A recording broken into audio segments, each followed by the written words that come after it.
예수님을 사랑하는 광주 중흥교회 초등부 친구들, 예수님의 이름으로 사랑하고 축복합니다. 친구들, 한 주간 동안에 건강하게 잘 보냈지요? 우리 예수님의 사랑 많이 받고 우리 씩씩하게 하루하루 잘 지내고 있죠? 친구들, 벌써 방학이 엄청 빠르게 지나가고 있어요. 이제 우리 친구들 조금만 있으면 학교 가게 될 것 같아. 그렇죠? 아무튼 그때까지 우리 친구들 방학생활 참 유익하고 알차게 잘 보내길 바라요. 그리고 물론 항상 우리가 그랬듯이 우리 하나님을 예배하는 것도 우리 친구들 잘했으면 좋겠어요. 교회에 와서 정말 우리가 함께 예배하면서 힘을 내서 더 말씀의 은혜를 받았으면 좋겠지만 지금 그럴 수 없는 상황이니까 그렇다 할지라도 집에서 더 열심히 하나님 예배하는 거 잊지 마세요. 네, 친구들, 우리가 오늘부터는 이제 줌을 통해서 우리 친구들의 얼굴을 서로 마주 보면서 이렇게 예배를 드리고 있어요. 우리 친구들 이렇게 예배 드리니까 훨씬 더 가깝게 느껴지죠? 우리가 함께 예배 드리는 것처럼 느껴지죠? 네, 목사님과 우리 선생님들이 많이 고민하면서 이렇게 이제 하기로 결정을 하고 이제 시작하는 거예요. 우리 친구들 더 열심히 예배 드리게요. 네. 자, 이제 오늘 하나님 말씀 또 듣기를 원합니다. 우리 친구들 말씀의 제목 한번 같이 읽어볼까요? 누구나 차별 없이 사랑하시는 예수님. 예수님은 어떤 분이라고요? 누구나 차별 없이 사랑하시는 예수님. 예수님은 사랑이 많으신데 그 사랑이 서로 차별을 두고 사랑하는 사랑이 아니고 차별이 없어요. 누구든 예수님께서는 다 사랑하신단 말이죠. 오늘 그 내용에 대해서 또 한번 배워보도록 하겠습니다. 자, 그동안 우리가 예수님은 어떤 분인가 계속 배워가고 있죠.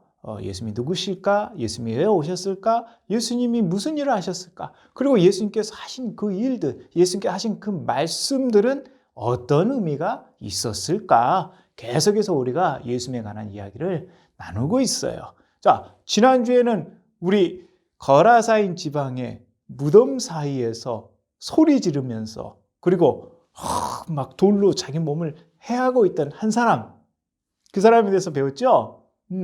예수님께서 그 사람에게 이름을 물었어요. 그랬더니 그 사람이 이렇게 대답했대요. 뭐라고요? 군대. 우리 친구도 잘 기억하고 있네. 왜 군대라고 불렀어요? 네, 많다는 의미에서 군대예요. 그런데 그 사람이 대답했다기보다는 그 사람 안에 있는 누가? 귀신들이 대답한 거죠. 그래서 예수님께서 귀신아 물러가라 하니까 귀신들이 어떻게 나와서 예수님 우리를 저 돼지떼에게 들어가게 해주세요 하니까 가라. 그 귀신들이 돼지떼에 들어갔더니 그 돼지떼가 갑자기 뛰기 시작해가지고 바다에 다 빠져서 죽었더라.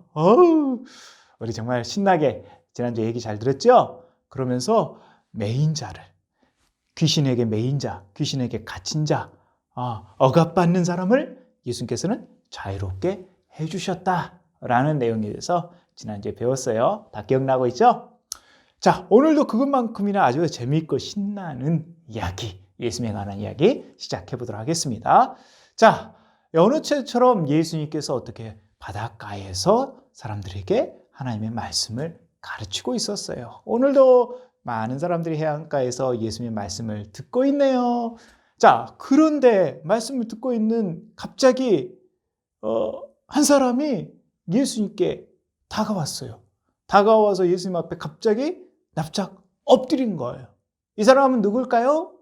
자, 말씀 보세요. 회당장 누굴까요? 야이로네요, 야이로. 회당장 야이로가 와서 예수를 보고 발 아래 엎드렸어요. 친구들, 회당장이에요. 회당장 야이로예요. 회당장은 어떤 사람일까요? 유대인들은요, 남자들 10명이 있으면 회당을 지을 수 있어요. 회당이 뭐냐면, 우리로 치면 교회 같은데요, 교회 같은데. 하나님을 예배하는 곳. 그곳에서 말씀을 듣고 말씀을 배우는 것. 그것이 바로 회당이에요. 유대인들의 회당. 그래서 예수님께서 유대인들의 회당에 가서 하나님의 말씀을 참 많이 가르치셨죠?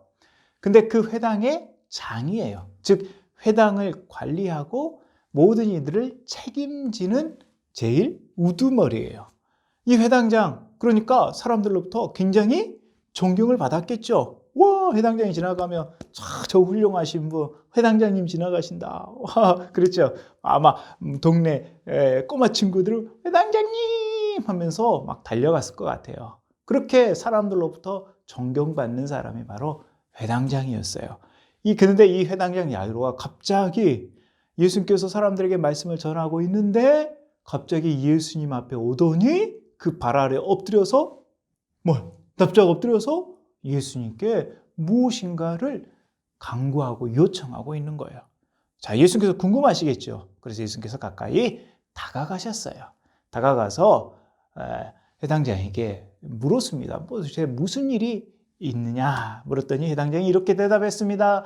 내 어린 딸이 죽게 되었사오니 손을 얹으사 구원을 받아 살게 하소서. 아, 그래요. 회당장에게 딸이 있는데, 어린 딸이 있는데 그 어린 딸이 죽게 되었대요. 어떻게 무슨 이유로 죽게 되었는지는 정확히 모르겠어요. 그런데 죽을 병에 아마 걸렸던 것 같아요. 그 정도로 아주 지금 심각한 위기에 있었던 것 같아요. 아마 회당장은 사람들로부터 존경받는 덕망 있는 사람이었기 때문에 많은 사람들이 회당장의 딸이 아프다는 걸 알았을 것 같아요. 그리고 어떻게든지 도우려고 많이 노력하지 않았을까 생각해요. 회당장도 또 덕망이 있는 사람이기 때문에 주변에 아는 사람들 얼마나 많겠어요. 훌륭한 의사들도 많겠죠. 찾아가서 우리 딸 좀 고쳐주세요. 많이 요청했을 것이고 많은 의사들도 와서 그 회당장의 딸을 고치기 위해서 많이 노력을 했을 거라고 목사님은 생각이 들어요. 그래, 그만큼 회당장은 노력을 많이 했을 거예요. 그런데 안타깝게도 그 딸을 고칠 수가 없어요. 사랑하는 딸을 고칠 수가 없는 거예요. 정말로 얼마나 슬플까요? 힘들까요? 목사님도 딸과 아들이 있기 때문에 딸과 아들이 아픈데 그 아픈 딸과 아들을 고칠 수 없다고 생각하면 정말 마음이 정말 찢어지게 아플 것 같아요. 아마 회당장도 그런 마음일 것 같아요. 어떻게 내 사랑하는 딸을 고칠 수 있을까? 회당장이 참 많이 고민하고 또 많이 노력도 많이 했을 것 같은데요. 안 되는 거예요. 그때였어요. 그때 회당장에게 누군가가 알려주었어요. 어떤 것을요? 예수님이란 분이 우리 마을에 오신다는 소식을 알려준 거예요. 예수님이란 분이 우리 마을에 오신대요. 그 예수님은 하나님의 아들이시고요. 그 예수님은 사람 병을 못 고치는 것이 없으시대요. 심지어 죽은 자도 살리신대요. 오! 회당장이 갑자기 기가 번쩍 뛰었겠죠. 오! 그래. 그 예수님이라면 내 딸을 고칠 수 있을 거야. 그래요. 회당장이 그 예수님의 소식을 듣고 지금 예수님께 달려 나오는 거예요. 아마 신발을 신었는지 안 신었는지도 모를 정도로 예수님 내 딸을 고칠 수 있어서 달려왔을 거예요. 친구들, 회당장이니까 얼마나 많은 사람이 존경을 받아요. 그렇죠. 그러니까 나름 사람들의 좀 눈을 의식할 수 있을 것 같아요. 그런데 회당장은 그런 거 아무 필요 없어요. 내 딸을 고칠 수만 있다면 나는 내 체면이나 이런 건 아무 필요 없어요. 그냥 예수님 앞에 와가지고 탁 엎드리니까 주변의 사람들이 깜짝 놀랐을 거 아니에요. 저 회당장 야이로 아니야? 저분이 저 덕망이 있고 저 높으신 양반이 이렇게 막 부끄러움도 모르고 이렇게 엎드려 창피해. 그랬을 거 아니에요. 그런데 회당장은 그런 거 아무것도 개의치 않았어요. 오직 자기 딸을 고칠 수만 있다면 그런 마음으로 예수님께 찾아온 거예요. 예수님도 그 회당장의 그 마음을 아셨겠죠.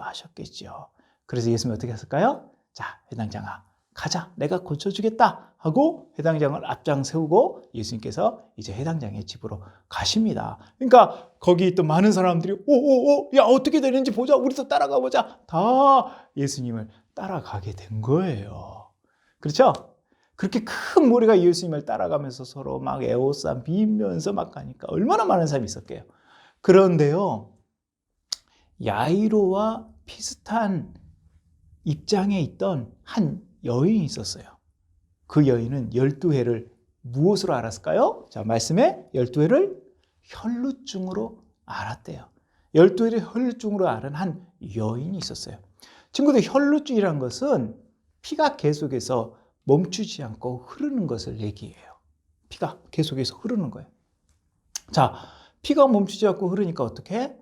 늘 몸이 아프죠. 우리 친구들이 귀한 피가 다 계속해서 멈추지 않고 흘러낸다고 생각해 보세요. 몸이 건강할 수가 없겠죠. 그리고 건강하지 못할 뿐만 아니라 더 중요한 것은 그렇게 피가 계속해서 흐르는 것들을 사람들은 굉장히 부정하다고 생각을 했어. 부정하다. 저 여인은 부정한 여인이야. 부정한 여인이야.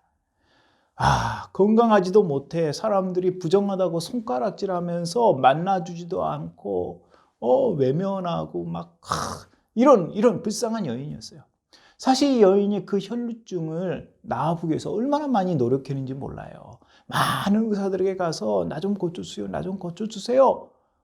자기의 있는 것 다 이렇게 의사나 또는 고칠 수 있다면 누구에든지 가서 나 좀 고쳐주세요. 자기 있는 것 다 내어가면서 이렇게 했지만은 성경 말씀대로 괴로움만 더해갈 뿐이었어요. 아무 효험이 없어요. 그래 다 자기 건 다 허비해 버렸어요. 이제 빈터터리가 되었어요. 그럼에도 불구하고 병은 오히려 낫기는커녕 더 병이 심해지는 거예요. 얼마나 여인은 슬픈 나날을 보내고 있을까요? 나을 수 있는 희망만 있다면 얼마나 좋겠어요. 그런데 희망이 점점 사라져가니까 이 여인은 정말로 이제 삶의 희망의 끈이 하나도 없는 그런 절망의 상태에 놓이게 됐어요. 그런데 이 여인에게 한 소리가 들려왔어요. 어떤 소리냐면 주변에서 사람들이 수닥수닥 하는데 예수란 분이 오셨대. 그 예수란 분은 세상에 못 고치는 병이 없대. 심지어 죽은 자도 살리신대. 그 얘기를 이 여인이 사람들이 하는 얘기를 몰래 들은 거예요. 갑자기 어떻게? 귀가 번쩍. 회당장 야이로처럼 이 여인도 예수님이 오신다는 소식을 들은 거예요. 그런데 친구들, 회당장은 회당장이니까 사람들께 존경받는 사람이니까 탁탁탁탁 예수님한테 가가지고 당당하게 예수님 내 딸 좀 고쳐주세요. 그렇게 말할 수 있었는데 이 여인은 그렇게 말할 수가 없는 거예요. 사람들이 보면은 손가락질하고 저 부정한 여인이 지금 어디라고 여기 와. 사람 눈에 튀면 어떨까? 아마 돌로 맞아 죽었을지도 몰라요. 여인도 낫고 싶은데 그래서 멀찌감치 예수님을 지금 바라보고 있는데 근데 예수님께 가까이 가지는 못하는 거예요. 그런데 야이로란 분은 회당장님을 오셔가지고 자기 딸을 고쳐달라고 말하고 예수님은 그 회당장 따라 나서는 걸 보면서 여인이 참 마음이 어땠을까? 목사님 생각해보면 참 불쌍한 여인 같아요.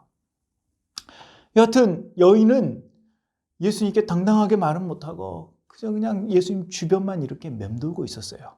자, 예수님이 사람들과 함께 이제 야이로에게 갑니다. 많은 무리들이 예수님 뒤를 뒤따랐어요. 그때 이 여인이 예수님께 다가갔어요. 다가가서 어떻게? 예수님의 옷에 손을 대고 싶은 그 마음으로. 자, 말씀을 읽어볼까요? 뒤로 와서 그의 옷에 손을 대니 내가 그의 옷을 손만 대어도 구원을 받으리라 생각함이로라. 이 여인이 생각하기를 내가 예수님 옷에 손만 대어도 나는 나을 거야. 이렇게 생각하고 그렇게 많은 사람들이 예수님 뒤를 따라가는데 그 사이를 비집고 가가지고 예수님의 옷을 아마도 살짝 만졌을 것 같아요. 살짝 누군가의 눈에 띄면 안 되잖아요. 띄면 큰일 나요. 돌에 맞아 죽는 거예요. 그러니까 자기 얼굴을 다 가리고 몰래 가가지고 예수님이 그 옷자락을 살짝 만졌을 것 같아요. 그런데 놀라운 일이 일어났어요. 그 예수님의 손을 딱 만지자 어떻게 됐을까요? 혈루의 근원이 마르고 병이 나은 줄을 몸에 깨달은 거예요. 자신의 병이 나은 거예요. 와, 대단하죠? 예수님이 이렇게 능력이 많으신 분이에요. 이 여인이 이제 자기가 그렇게 소원했던 병이 나았어요. 이제 이 여인은 몰래 이제 다시 빠져나와서 이제 건강한 모습으로 자기의 삶을 살면 되는 거예요. 그렇게 여인이 이제 사람들 사이에 몰래 숨어 들어갔어요.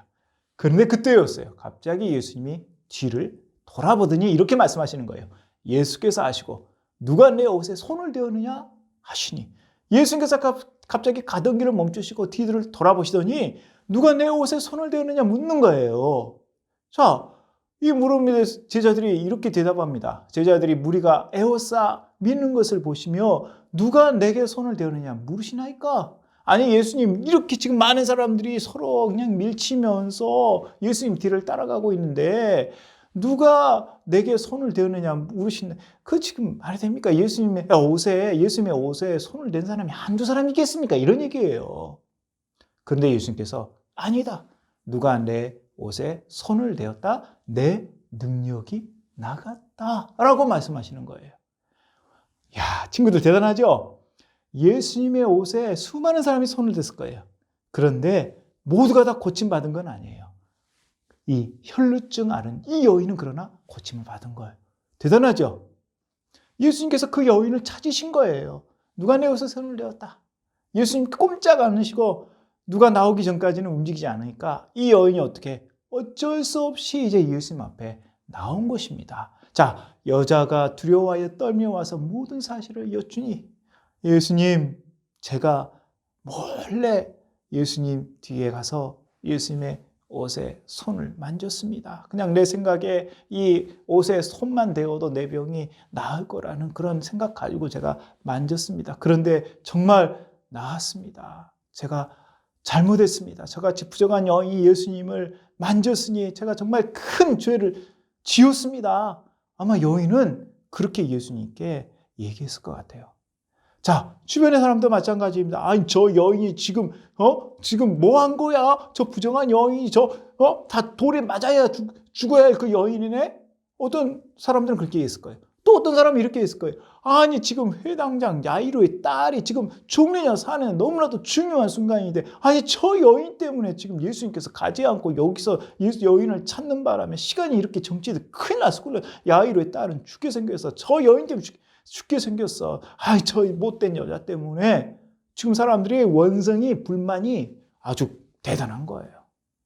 그런데 예수님께서 그 여인의 말을 듣고 이렇게 말씀하셨습니다. 자, 우리 말씀 읽어볼까요? 예수께서 이르시되 딸아 내 믿음이 너를 구원하였으니 평안히 가라. 내 병에서 너여 건강할지어다. 자, 두려움에 떨고 있는 그 여인에게 예수님께서 말씀하신 거예요. 딸아 내 믿음이 너를 구원한 것이다. 그러니 걱정하지 말고 두려워하지 말고 너는 평안히 가라. 내 병에서 너여 네가 이제 건강하게 살아가면 된다. 와, 예수님으로부터 평안과 기쁨을 약속받은 거예요. 그 두려움이 갑자기 사라지게 된 거예요. 우와, 예수님 너무 감사해요. 그렇게 예수님께서는 그 여인의 병을 고쳐주시고 그 여인에게 평안과 건강한 삶을 약속해 주신 거예요. 예수님께서 이렇게 여인에게 말씀하시니 주변에서 화를 내던 사람이 어떻게 이제 화를 낼 수가 없는 거예요. 예수님께서 그렇게 말씀하셨으니 이제 사람들이 다 고개를 끄덕이면서 수긍하게 된 것이죠. 자, 이러는 사이에 어떤 일이 났을까요? 야이로의 딸이 그만 죽고 말았어요. 그런데 예수님께서 어떻게 그 집에 가셔서 그 아이의 손을 잡고 이르시되 이렇게 말씀하셨대요. 네 글자 뭘까요? 달리다굼. 그 아이의 손을 잡고 달리다굼 하시니 소녀야 일어나라 하심이라. 달리다굼의 뜻은 소녀야 일어나라. 소녀야 일어나라. 달리다굼. 자, 잘 외워지나요? 달리다굼. 무슨 뜻이라고요? 소녀야 일어나라. 예수님께서 이렇게 그 여자아이의 손을 잡고 달리다굼 말씀하시니까 여자아이가 어떻게 됐을까요? 자, 소녀가 곧 일어나서 걸으니 나이가 12살이라. 와, 죽었던 그 소녀가 살아나게 된 거예요. 놀라운 기적을 행해 주신 것이죠. 이렇게 예수님께서는 회당장 야이로의 딸도 고쳐주신 거예요. 혈루증을 앓았던 그 여인도 고쳐주시고 회당장 야이로의 딸도 살려주시고. 와, 예수님 짱! 너무 멋있죠? 이 예수님께서는 어떤 분이에요? 사람을 차별하지 않고 사랑하시는 예수님이세요. 우리 예수님은 사람을 절대 차별하지 않으세요. 누구든지 예수님께 구하고 예수님께 은혜를 바라면 예수님께서 다 은혜를 베풀어 주시고 사랑해 주신대요. 그래서 우리 친구들 나는 혹시 나 같은 사람 예수님 사랑해 주실까? 혹시 예수님이 나 같은 사람은 구원해 주지 않는 거 아니야? 이렇게 생각하면 안 돼요. 예수님이 누구나 사랑하세요. 누구나. 필요한 것이 있다면 예수님에 향한 믿음이에요. 믿음. 그 믿음만 있으면 예수님으로부터 우리는 은혜를 입을 수가 있는 것이죠. 자, 이제 목사님이 마지막 재미있는 예화 하나 하고 오늘 말씀 마치도록 하겠습니다. 자, 지금 저기 목동 할아버지가 계시는데 표정이 그렇게 좋아 보이지 않아요. 그리고 양떼들이 있는데 양떼들의 눈에 지금 눈물이 맺혀 있네요. 눈물이 글썽글썽. 몹시 아파하는 것 같아요. 그래요. 지금 양떼들이 가시덤불 때문에 몹시 힘들어 하는 거예요. 그 모습을 보고 지금 목동 할아버지도 몹시 지금 가슴이 아파하고 있는 그런 모습이에요. 자, 이 목동 할아버지가 안 되겠다. 저 가시덤불들 내가 다 없애버려야 되겠다. 저 가시덤불 때문에 우리 양떼들이 너무 괴로워하고 힘들어하잖아. 자, 이 목동 할아버지가 가서 가시덤불들을 다 없애려고 찾아갔더니 가시덤불에 지금 뭐예요? 저렇게 양털들이 남아있는 거예요. 그리고 그 가시덤불에 있는 양털들을 새들이 와서 주워다가 자기들의 둥지에 갖다 놓는 거예요. 뭐 하려고요? 알을 부화시키기 위해서. 저 보들보들한 양털들을 가지고 가서 아름답게 새 둥지를 지어서 거기에서 새들을 키우고 있는 모습을 이 목동 할아버지가 본 거예요. 깨달은 거예요. 우리 양떼들이 저렇게 힘들어했지만 우리 양떼들이 남기고 간 저 양털들을 또 새들이 이렇게 아름답고 좋은 곳에 사용하는구나. 목동 할아버지가 깨달은 거예요. 우리 친구들 무슨 얘기인지 알겠어요? 그래요. 누군가의 희생이 있었기 때문에 저렇게 아름다운 일이 있는 거예요. 그런 희생이 없으면 아름다운 일이 일어나지 않는 거예요. 자, 우리도 예수님처럼 많은 사람들을 도와야 돼요. 어렵고 힘든 사람들 도와줘야 됩니다. 예수님께서는 어디 가든지 배고픈 사람들, 아픈 사람들, 도움이 필요한 사람들 외면하지 않으셨어요. 누구나 차별 없이 예수님께서는 사랑해 주시고 그들에게 도움을 베풀어 주었습니다. 우리도 그 예수님을 본받아야 되겠어요? 그런데 친구들, 그렇게 예수님을 따라 살려 하면 무엇이 뒤따라요? 두 글자, 희생. 희생 없이는 우리가 예수님의 사랑을 실천할 수가 없는 거예요. 친구들 알았어요? 그래요. 예수님의 제자로서 우리는 예수님 본받아 살아가야 돼요. 도움이 필요한 친구들을 돕고 기도해 줘야 돼요. 그럴 때 우리에게는 희생이 뒤따르는 거예요. 시간을 내줘야 되고요. 물질도 들어갈 수 있어요. 내 주머니에 돈도 들어갈 수 있어요. 그렇죠? 내 노력과 땀이 들어가요. 내 것을 희생해서 다른 사람을 도울 수가 있는 거예요. 내 것을 희생하지 않으면 다른 사람을 도울 수 없는 거예요. 무슨 말인지 알겠죠? 그래요. 우리 예수님을 위해서, 예수님의 제자로서 예수님을 본받아 살아가기 위해서 우리도 기꺼이 희생할 수 있어야 되겠어요. 그렇게 우리가 남을 돕고 남을 위해서 기도하는데 조금만 희생을 하면 우리 예수님의 제자로서 예수님께 멋진 영광 돌리게 될 거예요. 우리 친구들 잘할 수 있죠? 네, 그렇게 해서 꼭 예수님께 칭찬받고 영광 돌리는 우리 친구들 되길 바랍니다. 자, 기도하겠습니다. 예수님께서 회당장 야이로의 딸을 고쳐주시고 또 중간에 만났던 혈루증 앓은 한 여인, 불쌍한 여인도 고쳐주셨습니다. 차별 없이 예수님께서 사랑하여 주시고 그들을 고쳐주신 것을 말씀을 통해서 배웠습니다. 하나님, 우리도 예수님의 이 놀라운 사랑을 실천하면서 살아가야 되는데 하나님, 희생이 없으면 우리가 예수님의 사랑을 실천할 수 없음을 말씀을 통해서 다시 한번 깨닫습니다. 주님, 예수님의 제자로서 예수님을 본받아 살아갈 때에 기쁨으로 희생하면서 예수님 사랑을 전하는 저희 되도록 인도하여 주시옵소서. 우리의 것을 조금이라도 내어주면서 예수님의 사랑을 전할 수 있다면 그것처럼 예수님께서 기뻐하실 일이 어디 있겠습니까? 내 시간, 내 물질, 내 노력, 하나님 예수님께 드림으로 많은 친구들에게 예수님의 사랑을 전할 수 있는 우리 모든 중학교 초등부 친구 될 수 있도록 도와주옵소서. 예수님의 이름으로 기도합니다. 아멘.